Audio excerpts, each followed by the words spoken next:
Las tendencias eclécticas. Las tendencias eclécticas deben ser entendidas como aquellas tendencias que causan una mediación, es decir, rescatan lo mejor de las tendencias antropológicas y de las sociologistas. Evitan los extremos, rescatan lo mejor de cada una de las teorías que, como les mencionaba, no admiten el predominio de una, es decir, no se estarían inclinando por ninguna de las tendencias radicales, por ejemplo, entre las que hemos visto de Lombroso, de Ferri o de Garofalo, sino que más bien rescatan de todas esas tendencias anteriores lo mejor, para generar nuevas conclusiones. Y en la actualidad diríamos que la mayoría de los criminólogos se inclinan por estas tendencias, ¿no? Son eclécticos los criminólogos en la actualidad. No le atribuyen a un solo factor las causas del delito, sino que vendrían a rescatar muchas ciencias también, o muchas teorías que rescatarían de otras disciplinas y de otras teorías que los anteceden.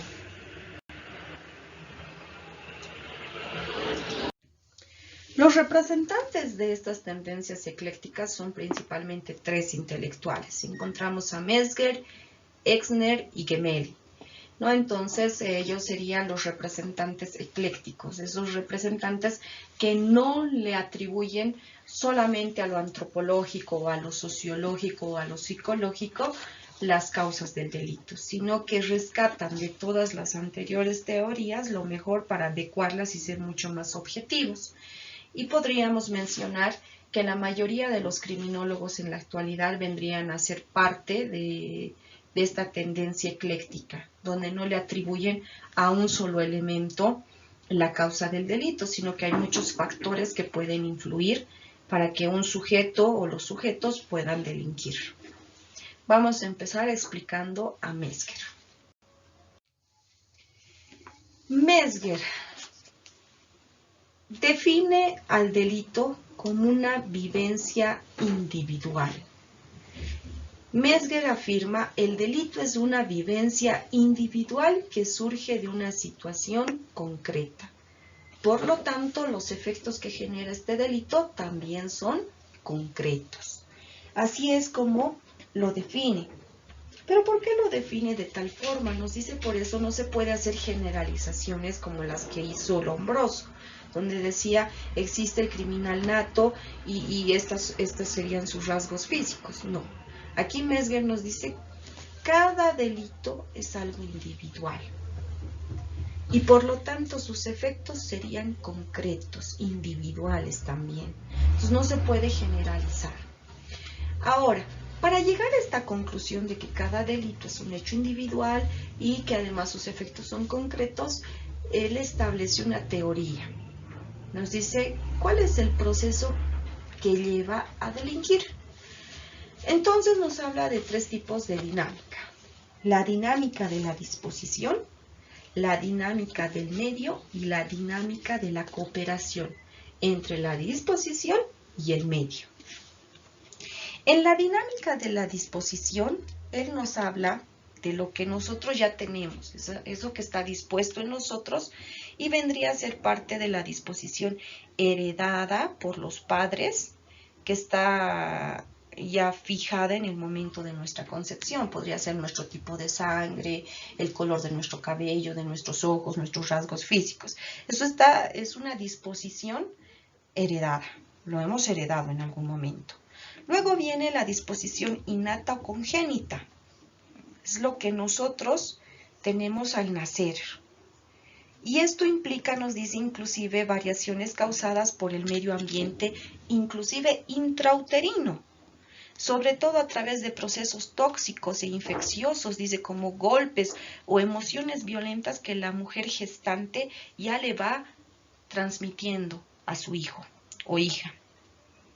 ¿No? Entonces, todas esas emociones, golpes, procesos tóxicos, puede ser una madre drogadicta, por ejemplo. Entonces, todo eso entraría en la disposición innata o congénita, sufridos por la madre y que están adquiridas por el medio en el que vive la madre. Entonces, es una disposición innata o congénita.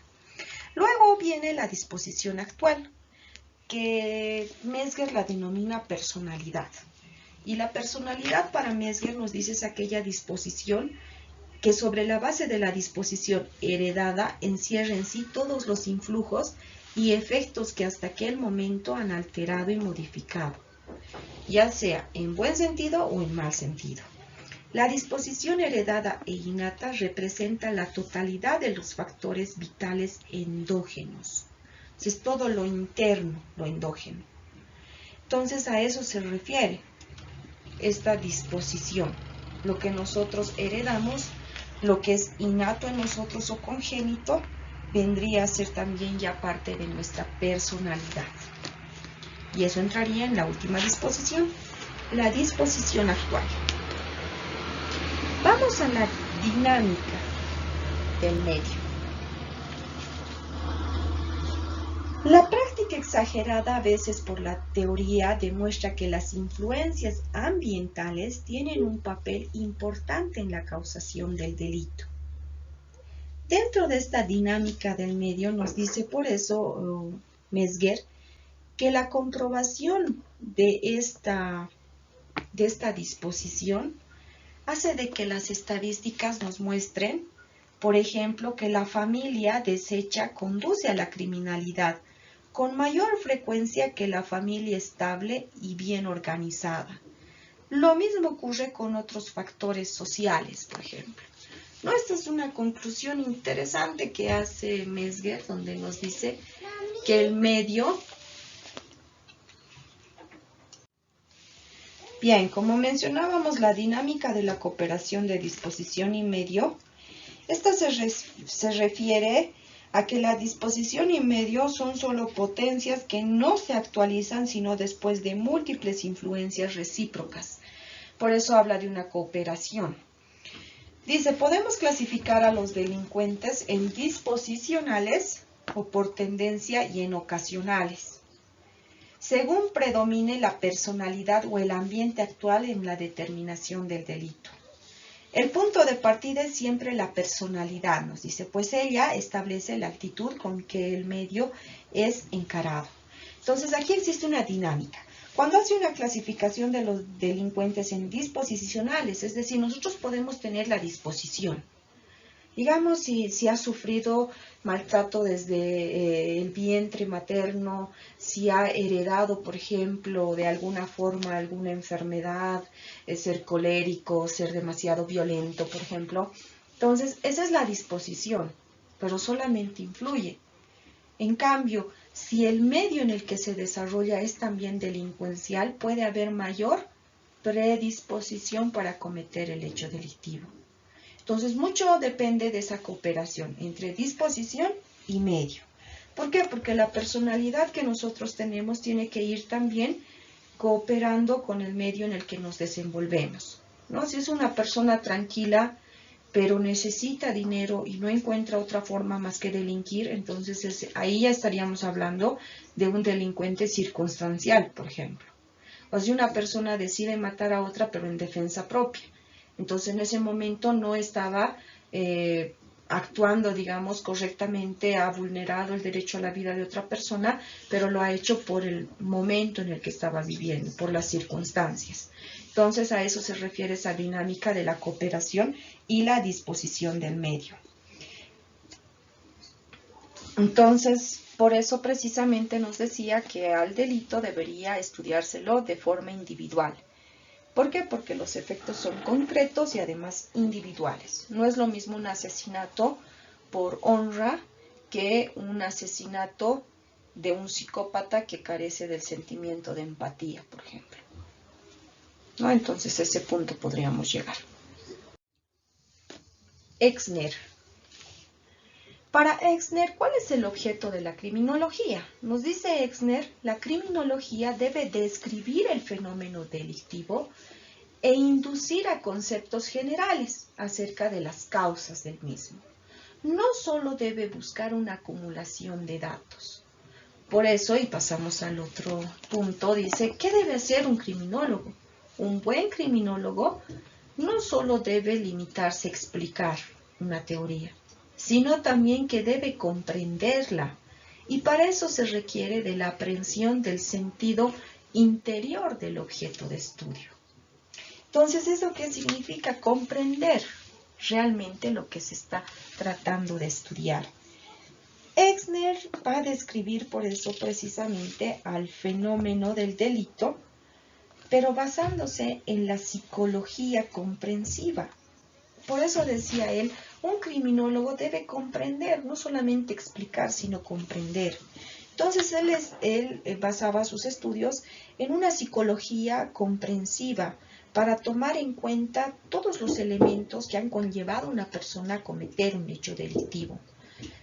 Nos dice, es posible comprobar que el delito proviene de factores individuales, pero también de factores ambientales.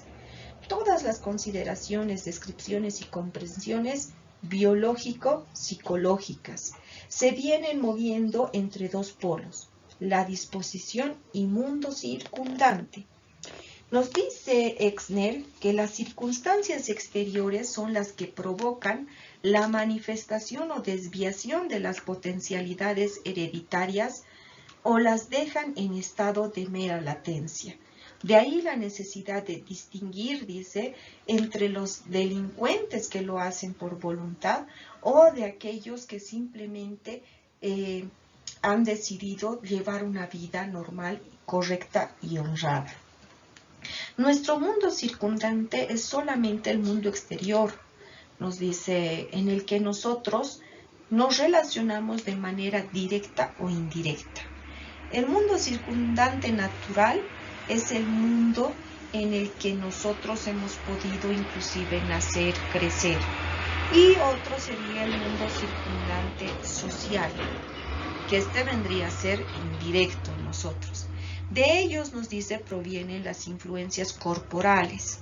La coactuación entre la disposición y el mundo circundante resulta la personalidad.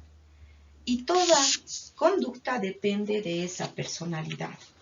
Uno de los grandes méritos de Exner, que debemos destacar dentro de la criminología, es que logró la sistematización de esta ciencia, en partes bien distribuidas conforme a la teoría que acabamos de resumir.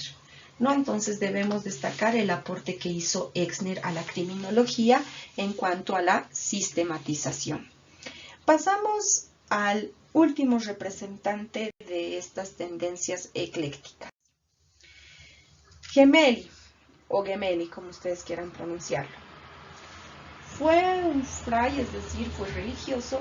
Fray Agustín Gemelli ha representado en Italia las corrientes más modernas del pensamiento criminológico. ¿Cómo se pueden encontrar las causas del delito? Para Gemelli, la solución está en el estudio del hombre concreto. Porque el hombre, nos dice, es un todo, es un ser sui generis. Eso significa único en su género. Tiene una vida orgánica y psíquica que se reduce la una a la otra, que no se las puede separar. Nuestra vida orgánica y psíquica va de la mano. A eso se refiere. Entonces, para encontrar esas causas del delito debemos estudiar concretamente al hombre, a un hombre, de manera concreta. Y la explicación de las causas del delito debe ser explicada precisamente desde la psique del criminal. ¿Esto qué significa? Es estudiar la vida psíquica, su vida del criminal, del delincuente. Esa sería la clave para poder encontrar las causas del delito. Nos dice, el delito solo puede ser explicado y comprendido por medio del estudio de la psique del criminal, que es la causa inmediata del acto investigado. Sin embargo, nos dice, también se necesita el auxilio de la biología, la sociología y la psicología individual y colectiva. Pero será la psicología, al final de cuentas, la que nos llevará a determinar el mecanismo del acto delictivo.